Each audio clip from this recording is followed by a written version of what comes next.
You may be wondering, do they still make floppy disks? Floppy disks were certainly very popular from the 90s well into the 2000s. By today's standards, the memory capacity is laughable. But at that time, they were a staple in all workplaces, offices, and schools.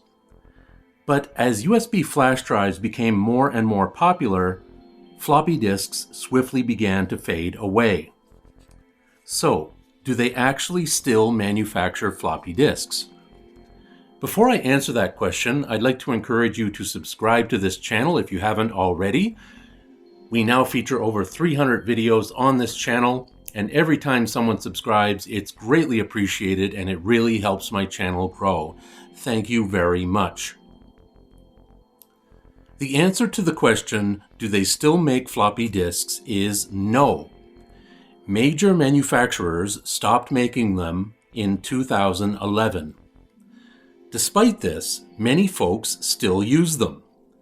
This includes people who use certain industrial equipment, the aviation field, and on that topic, British Airways was still using floppies in some of their Boeing 747s as recently as 2020. Some medical and musical equipment also still use floppies.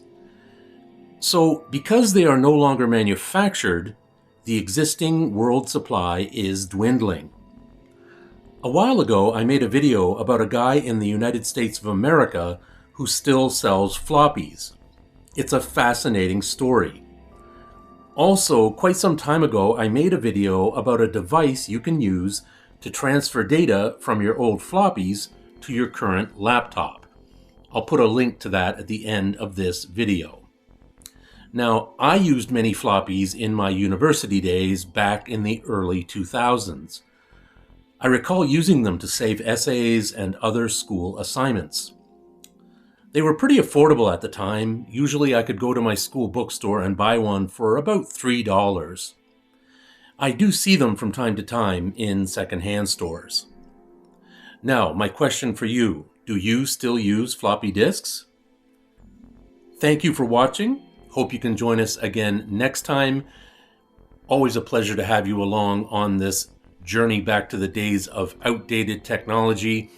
And I'll also mention to you something very exciting. Coming soon, we're going to have 4 new playlists on the Tech Review Guide channel. And those will include a playlist dedicated to mini discs, 8-track tapes. There will be another playlist called Do They Still? And that's going to look at whether or not they still make certain types of media. And the 4th playlist will be called Firsts and Lasts. And that's going to look at some of the first releases ever and some of the last releases ever. For example, the first release ever on VHS tape, the last movie released on Laserdisc, the first album released on compact disc, that sort of thing. So please stay tuned for that. Thanks for watching. We'll see you again next time. Take care. Bye-bye.